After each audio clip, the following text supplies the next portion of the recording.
6 Minute English. From bbclearningenglish.com. Hello, this is 6 Minute English from BBC Learning English. I'm Neil. And I'm Georgina. In this programme, we're talking about something that always surrounds us: noise. Yes, whether it's the natural sounds of birdsong, the wind blowing, or man-made noise like traffic or music, there's always something we can hear. Of course, there are sounds that we like to hear, and then there are those sounds that really grate, annoy or irritate. Like the beeping sound on a reversing lorry or someone drilling a hole in the road. Indeed, soon we'll be looking at the language of noise and hearing about ideas for making the world a quieter place. But let's kick off with a question about the measurement of sound, which is in units called decibels. According to a guide by the World Health Organization, what is considered the highest level we can be safely exposed to for a maximum of 8 hours? Is it A, 55 decibels, B, 85 decibels, or C, 125 decibels? I imagine it's quite low, so I'll go for A, 55 decibels. Well, as always, I'll reveal the correct answer later. Now, let's sound out what people know about sound.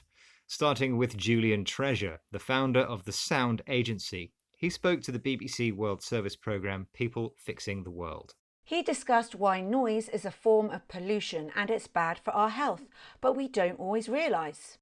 Sound has powerful effects on us all the time, even though most of the time we're not conscious of it because we've kind of got into the habit of suppressing our listening. There's so much noise around us in cities that we get into the habit of ignoring it. Now, that's not a great thing when the noise is having a bad effect on us. Julian makes a good point that sounds affect us all the time, even when we don't realise. We're not conscious of it, so we're not aware of it, but it is there. It may be irritating us, but we don't stop to think what it is that's annoying us. As Julian also said, we get into the habit of ignoring sounds. When you get into the habit of something, you start doing something regularly without even thinking about it. And another habit we get into is suppressing our listening, so preventing or stopping ourselves from hearing the noises. But experts have found this isn't good for us. That noise in the background can lead to stress and mental health issues. Yes, we all need some peace and quiet. Of course, there are many techniques for reducing and absorbing noise. For example, trees are grown by motorways to absorb the traffic noise. At a large rock concert, acoustic screens are put up to stop the sound being heard too far away. All sound ideas, good ideas. But let's head to the world's noisiest city, Mumbai in India, where honking car horns are a big problem.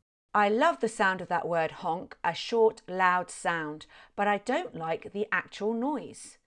The People Fixing the World programme discussed this problem and met a woman who's been working for years to try and reduce noise levels and create quiet zones. She's Samairu Abdul Ali from the Awaz Foundation, and she explained why honking horns was a hard thing to control. Honking and noise in general in India is a medium of expression, of sadness, of happiness, of every kind. This is what I was told when I started working, that these are all Western ideas to want to control noise. Indians love noise, and it's about the noise, it's about the color, it's about the laughter and happiness. We don't want to be like the West, those kind of dull, boring people who don't express themselves the way we do. I like how honking a horn isn't just for road safety. It's almost another language. People express themselves or show how they feel by sounding their car horn. To control this noise, to be quieter, is considered a Western idea. But Samairu is trying to change drivers' behaviour and, after much effort, even got the police to run a campaign. If noise levels at traffic lights went over 85 decibels, the lights would remain on red for longer. Sounds like a good idea. There's much more about this on the BBC's Fixing the World webpage. So Neil, you just mentioned 85 decibels. Is that the answer to the question you asked earlier? Earlier I asked, according to a guide by the World Health Organization, what is considered the highest level we can be safely exposed to for a maximum of 8 hours? I said 55 decibels. Well, it's actually 85 decibels, Georgina. Bad luck. The permissible time for safe listening decreases as sound levels increase. So, for example, A sound as high as 100 decibels, the level produced by a subway train, can be safely listened to for only 15 minutes each day. Well, that's good to know. Now let's recap on some of the vocabulary we've been discussing, starting with grate, spelt G-R-A-T-E. It means annoy or irritate. When we are conscious of something, we are aware of it. And when we get into the habit of something, we start doing something regularly, often without even thinking about it. Suppressing describes preventing, stopping, or reducing something. Honk is the short, loud sound a car horn makes, like this. Honk. I can hear you coming, Neil. Finally, to express yourself means to show how you feel. Well, I must express my sadness because we're out of time now. But there are lots more 6-Minute English programs to enjoy on our website at bbclearningenglish.com. We also have an app you can download for free from the app stores and where you can download this program. And of course, we are all over social media. Thanks for listening and goodbye. Goodbye. 6 Minute English from BBC Learning English.